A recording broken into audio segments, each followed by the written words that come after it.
Hey folks, this is the Between the Interviews show where I'll provide some context, background, reflections, and recommendations associated with the Capitalism for Good philosophy. While the interviews are obviously focused on highlighting businesses and their leaders through talking about their experiences and philosophies, the Between the Interviews shows will be mostly me connecting the dots, providing some additional insight, spotlighting the things that I'm listening to, reading, and watching in order to learn more, as well as some of the why behind where I am choosing to put my dollar. These Between the Interview shows will be sprinkled in between the interviews and will be posted on the main feed, but will also be posted weekly on the Patreon in video form. So if that's your jam, head there. There's a link in the description. Today I'm going to do some reflection and some expansion upon some of the things that I talked about in the first episode of Capitalism for Good. It was the introduction put out prior to any of the interviews of business leaders being posted. And I'll kind of just jump into that.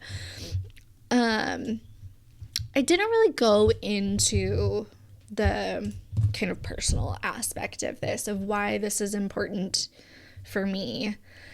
I have always been someone that is drawn to goals, achieving things. I'm very focused on growing, learning new skills, meeting goals, meeting deadlines. Those are things that that's the way my brain works. I am someone who can gamify and challenge anything to get myself to just get out of bed and get moving, and having all of these tricks and stuff that I do. Even I love to be outside and to be active, and if I'm on a run or a walk and maybe I'm getting kind of tired, this is kind of hard, I'll bribe myself and be okay, you're gonna run to the end of the block, and then when you get to the end of the block, you earn the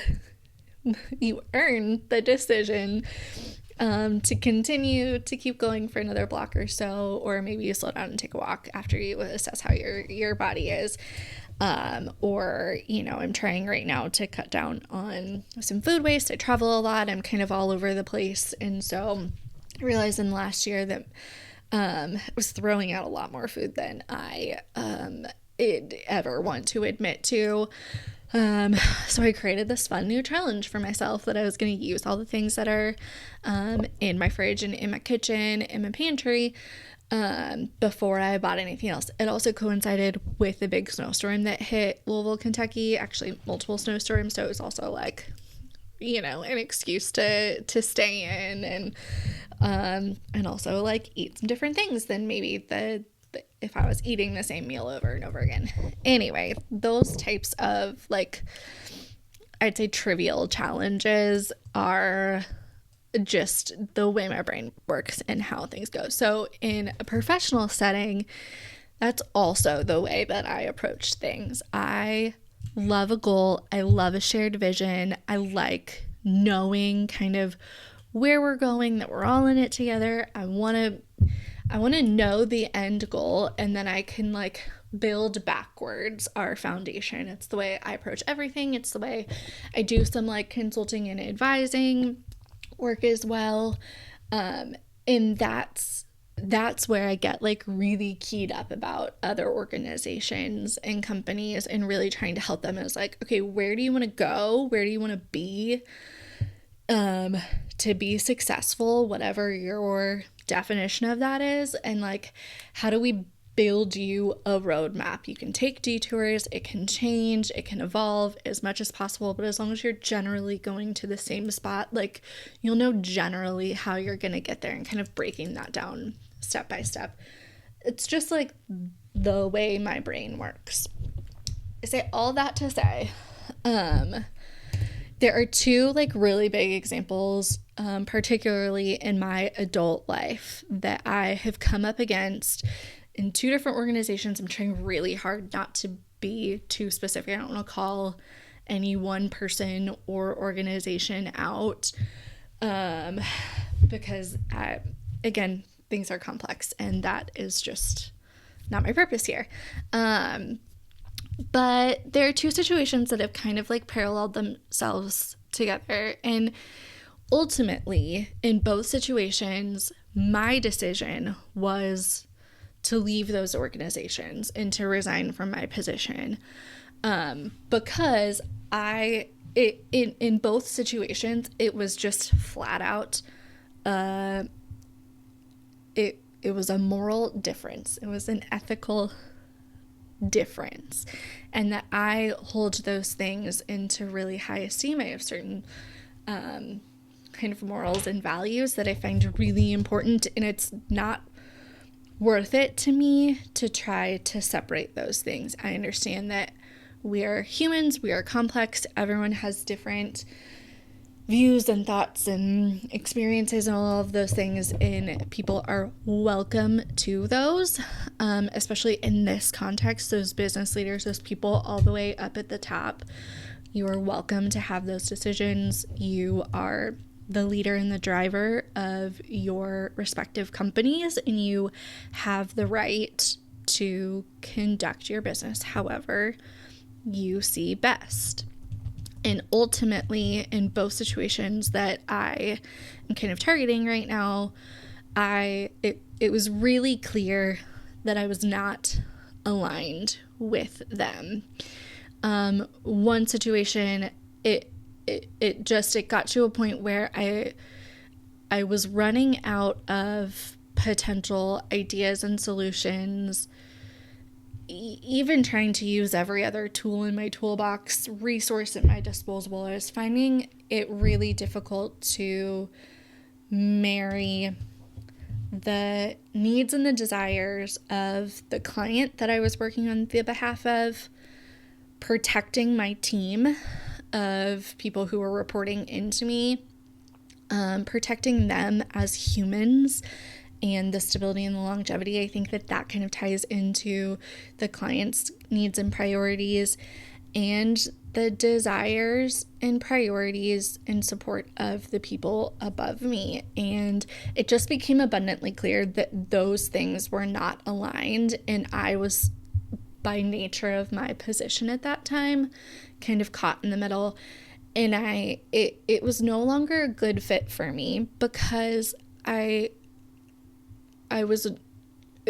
couldn't figure out a way, and I couldn't even envision a way in which they could all come together. And so therefore I was like, all right, well, I'm stuck. Like, someone else needs to try here, because I'm not the best person for this, because I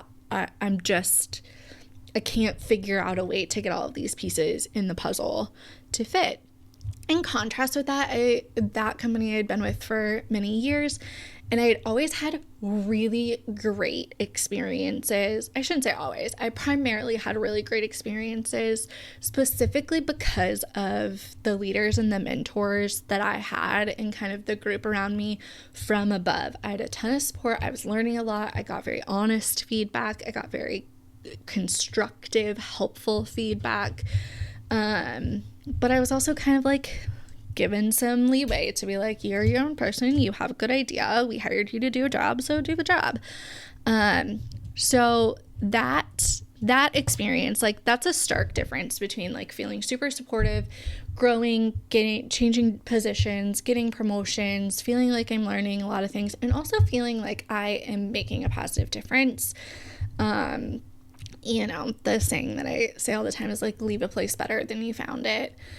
And I really like think of that in almost every aspect of my life, or at least I try to. And I really felt like that was lining up. And then this other situation, granted, I was very young. I probably didn't handle things well. Every situation, there's ways that I could have handled things differently. But similarly, in this other organization that I was working for, it was the same thing. Like, when I, from an employee perspective, was there, I was growing, I was thriving, I was engaged, I was keyed into the things that we were doing. at that point, a portion of my job was like public facing, and I loved being able to like go to clubs and do speaking engagements and give tours and do question answers and these kinds of things, because I was really excited about it. And again, had a ton of support from the mentors and the supervisors and the bosses that I had at the time. We all had kind of a clear vision of where we were going. We were going toward the same kind of end goal, and it really felt really cohesive, and like a good, solid team. Again, in that role, I was able to grow new skills, do new things, test out different things. Like I learned so much in that role.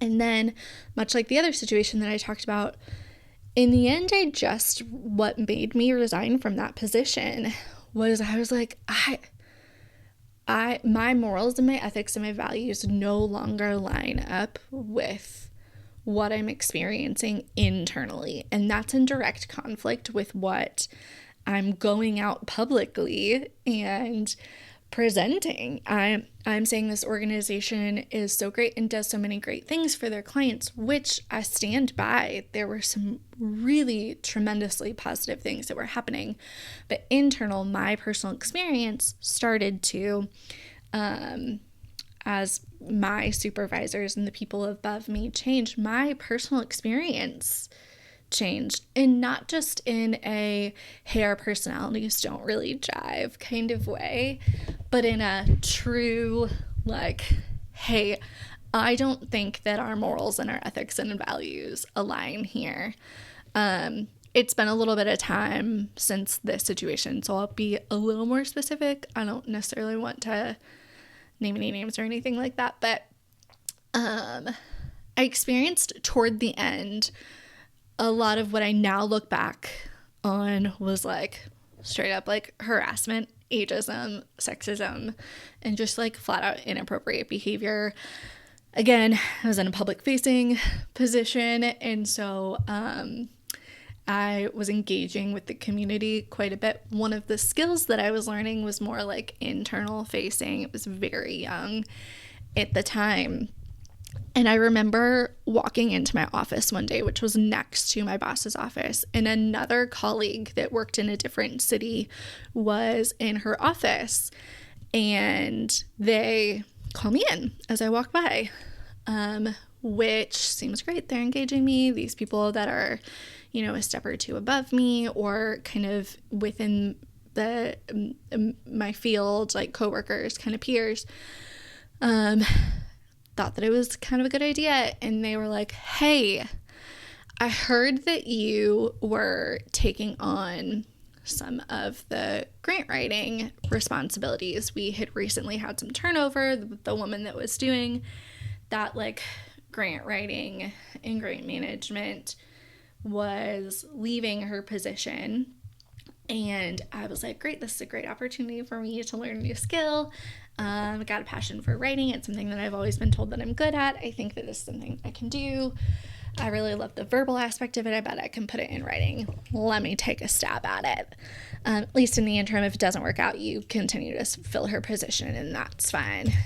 And so these two individuals come again, hey, I heard you're taking on this responsibility, blah, blah, blah.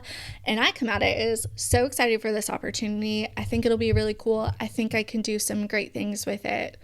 Moving on. And what I was met with was, well, you're young and pretty, so I don't know why we would be giving you a role behind a desk. You should be out getting happy hour with the male CEOs in town every night. And I was like, ooh. And like so uncomfortable, didn't know how to handle it. On the other side of our offices is our head of HR. I'm sure that she's in support of it. I'm sure she's in earshot and she heard it and like just like nothing happened. And I would go and I would try to talk to mentors, and I'd try to talk to people about it, and I talk to people in the community. But also, like, you know, I'm in this public facing position. I don't want anyone to, like, I don't want to present anything bad.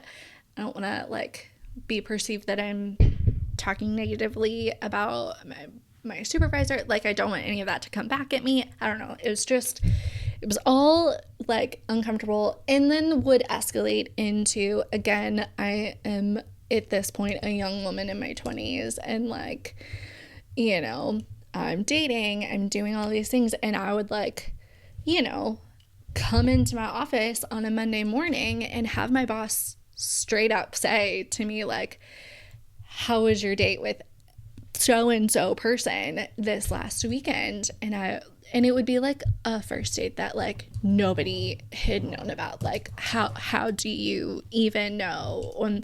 And like, that would progress to, I really need you to get yourself invited to that person's family dinner, because we need their parents' donation to go up, or their bosses or their company's donation, their sponsorship to go up this year, and, like, I'm sure you could do it. And then when I would push back on it and be like, I'm not going to do that, and I'm not comfortable with that. Also, how do you know that? I don't even know if I'm dating this person. Like, what are you talking about?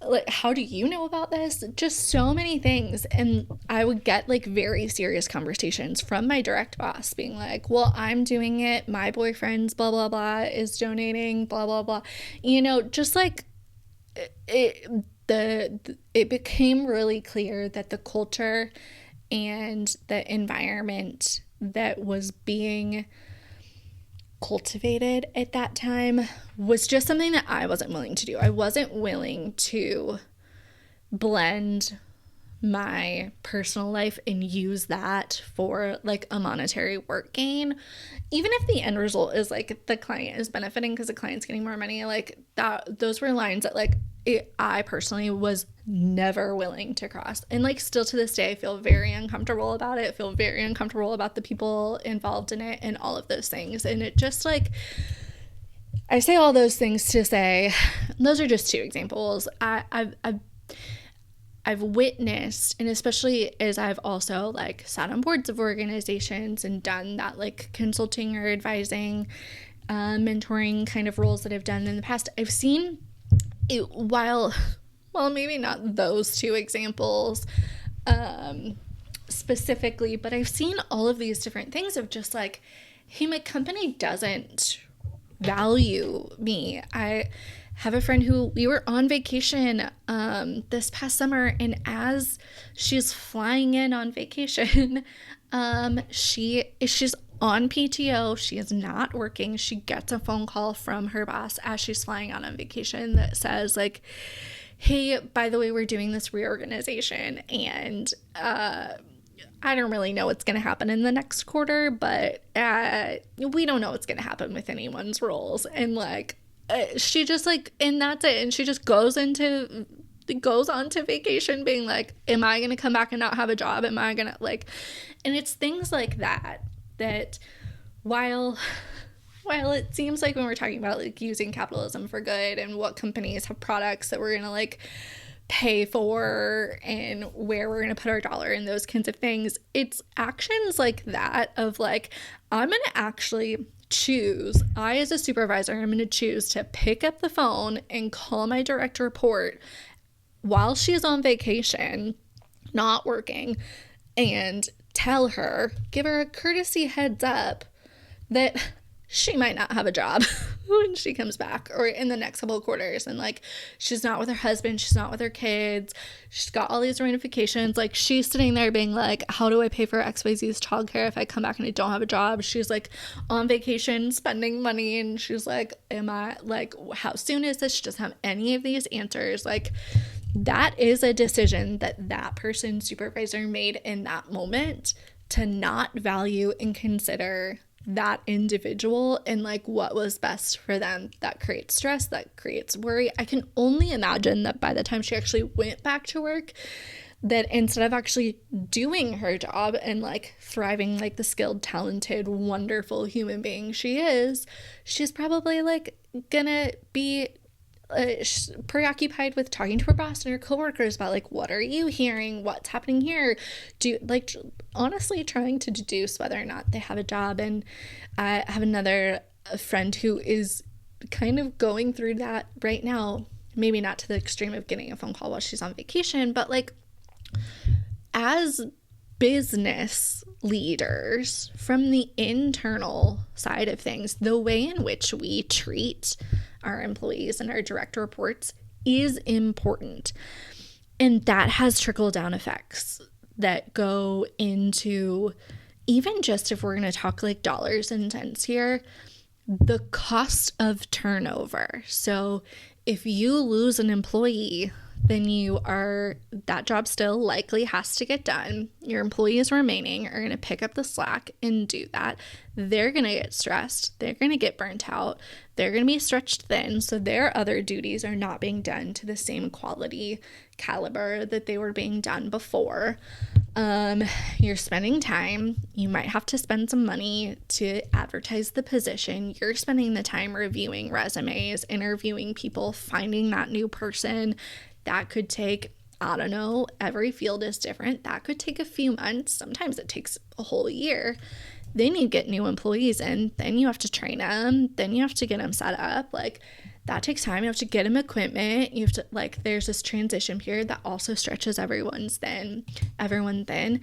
And that has an impact on your budget. There are ways in which sometimes that can be beneficial, that kind of shake up turnover, bring in some new blood, like, especially if someone leaves and resigns from a position in a planned way where you're like, all right, I know this person is going to hit the ceiling in this job. We can't really get him anywhere else for the next couple of years.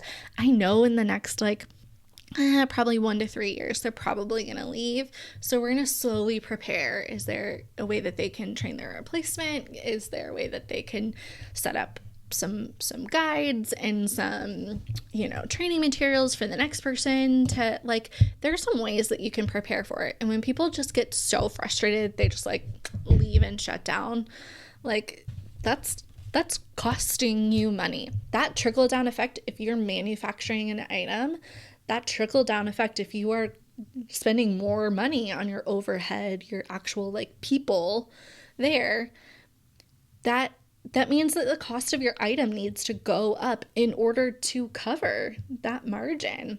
Whereas if you create more like of a stable, secure environment, you can get around some of those things. You can keep your costs lower. You can plan further ahead. You can let people know when costs go up. You can give them a heads up. Like, there's just so much that you can do to like get ahead and mitigate your risks if you're working towards stability from like a people-centered way. So just wanted to like throw that out there, that there's, while I think a lot of this ends up sometimes focused on like products and what companies are creating, especially from my perspective, like environmentally friendly things, there's also this other side of it that's like, but companies are made up of people and people are the purchasers of things, and like, let's just like all be a little bit better when it comes into that, and that has impacts on the dollar there. One of the things that kind of made me think of specifically some of like the sexism issues that I have faced, or those kind of like inappropriate conversations that I've experienced in my time. Well, that's a little bit focused from the lens of me being a woman, a 34-year-old woman in 2025. One of the things that I've been reading that's been kind of like making me think and bringing these kinds of like thoughts and evaluations up is I've been reading Give Her Credit by Grace L. Williams. It's an incredible book. I haven't finished it yet, but so far it's really, really great. It's about one of the first woman-run banks in Colorado in the 1970s, which is just wild to me that we're talking about something that is 50 years ago, that is within the lifetimes of like my parents. and especially like grandparents and stuff like that, like we are not that far removed from there just not being a woman run bank in America. Again, things have changed, things have grown and evolved. There have also probably been different pockets of the world where that's something that has never been an issue. I know there's definitely different cultures that are have less of a strong patriotic staple the way that I grew up in the US, specifically in the Midwest.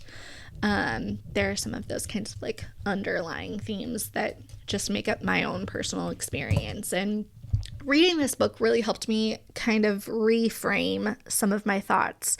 And as frustrated as I get sometimes, I recognize that I'm privileged to be in 2025 and to have had bold women before me demand that change to society and to make those changes that they're demanding with their own personal decisions.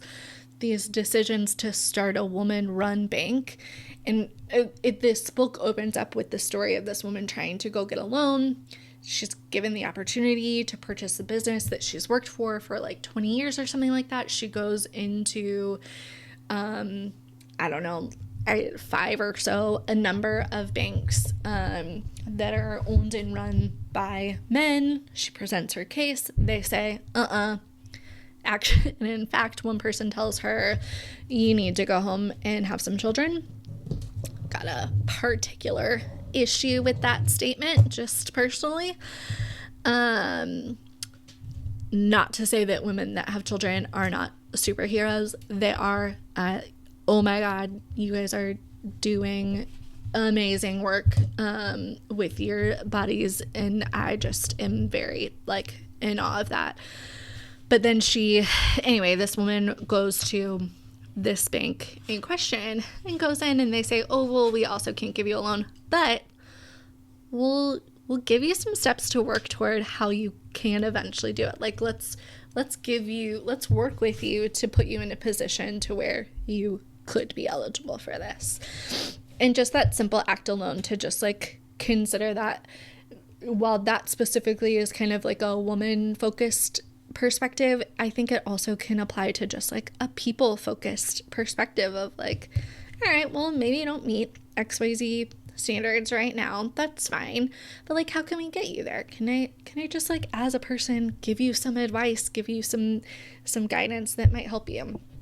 I just think that is super important. I found it very resonant, and if you would like to read it, I highly recommend it. I'll post that in the show notes as well. Okay, moving on. I guess this is kind of just like a big theme here in the segment. I'm not trying to tell you what to do, but here's where I put my dollar.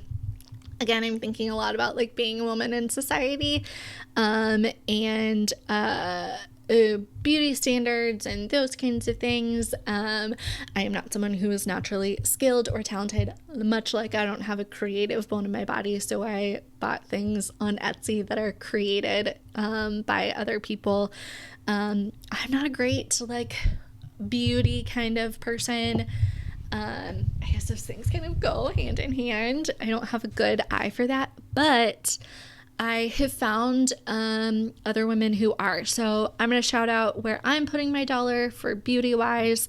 I get my hair done at Helm Salon in Kansas City. Maddie at Helm Salon does my hair. And then I get my eyelashes lifted and tinted. I obviously am a redhead.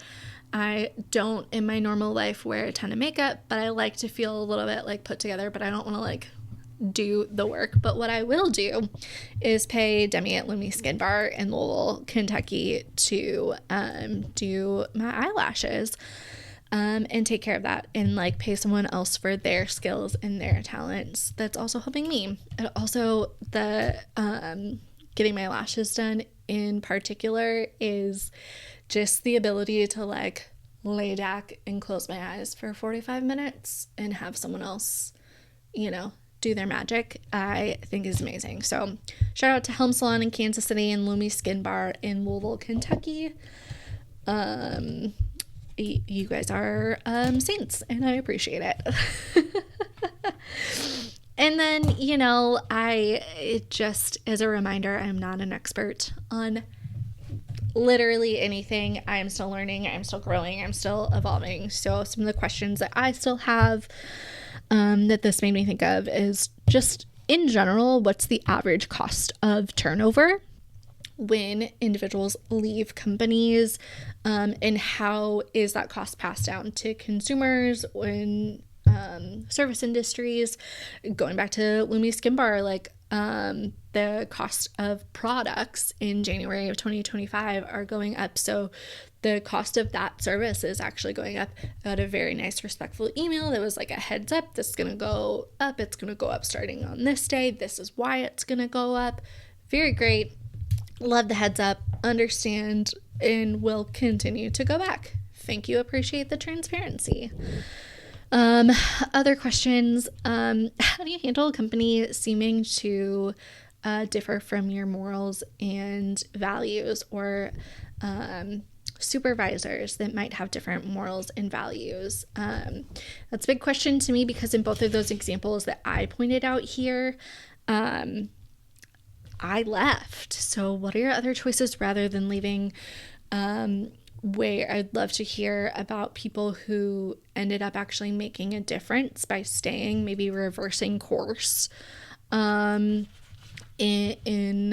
some way or another. I would love to hear about that and maybe kind of learn and grow myself. So, all right then, that's enough. Let's go leave this place better than we found.